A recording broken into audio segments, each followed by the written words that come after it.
সবাইকে good night. কিছু description দিয়ে আমি ভিডিওটা আজকে শেষ করব। দেখুন, কাঠ হচ্ছে একটা আভিজাত জিনিস। তো কাঠের জিনিস যে সবার বাড়িতে থাকতেই হবে এমনটা কোনো মানে নেই। একটা রুচি থাকলে তবেই কিন্তু কাঠটা কেনা যায়। যতই সে পুরনো হয়ে যাক, তাকে কিন্তু নতুন রূপে সাজানো যায়। ঠিক তার নিচেরটা ঠিক এমনটাই। যতই সে এরকম পুরনো দেখতে লাগুক, সবে গালা পালিশ করা হয়েছে তার জন্য এরকমটা লাগছে। তাকে কিন্তু পুরো গালা পালিশ কমপ্লিট করলে ঠিক এমনটাই লাগে। তো বারবারই বললাম, কাঠ যে সবার বাড়িতে থাকবে এমনটা নয়।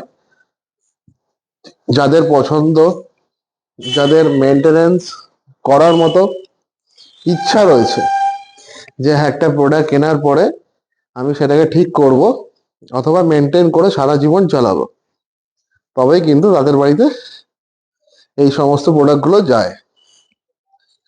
আর সবাই কেনেও। সব কিন্তু সেই পুরোনো দিনের মতো গালা পালিশই করা। হ্যাঁ, যাদের প্রয়োজন তাদেরকে পিউ পালিশ করা হচ্ছে, কিন্তু আমি অতটা প্রেফার করি না যতটা গালা পালিশ। এক একটা কাঠে এক এক রকম আসে। দেখুন, এটা কখনো একটু ইয়েলোই স্টোন এসছে, নাইজেরিয়া সেগুন।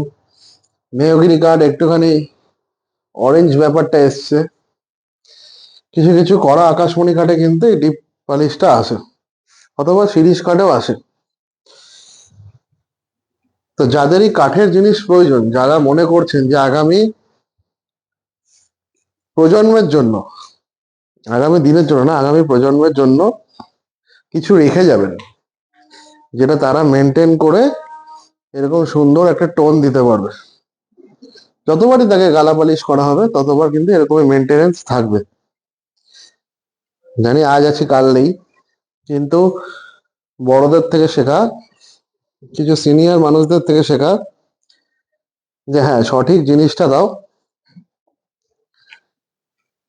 তবেই না জিনিসটা সারা জীবন বাড়িতে থাকবে। হ্যাঁ, খুদ খাদ ভুল ভাল সব প্রোডাক্টই হয়, সবই হাতে তৈরি, মেশিনে তৈরি। কোনোটা হাতে ডিজাইন করা হয়, কোনোটা মেশিন দিয়ে রাধা করা হয়। নানান রকম মেশিন, আজকের দিনে অত্যাধুনিক মেশিন বেরিয়ে গেছে।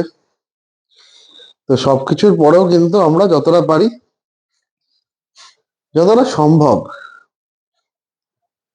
নতুন কিছু করা, নতুন নতুন ডিজাইন করা, যে ডিজাইনগুলো মানুষের পছন্দ হবে, বাড়িতে রাখলে না মনে হবে যে না একটা ভালো জিনিসের মধ্যে আমি শুয়ে আছি, ইউজ করছি। তো সেই প্রোডাক্টগুলোই কিন্তু আমাদের বানানো হয়। আমাদের দোকান হচ্ছে একদম কাঁচরাপাড়া স্টেশনের সামনে, কাঁচরাপাড়াতে। আর আমাদের নাম্বার হচ্ছে এইটা। তো অবশ্যই যোগাযোগ করুন। বাদবাকিটা আসলে পরে কিন্তু আমি আরো সুন্দর করে গাইড করে দেওয়ার চেষ্টা করব।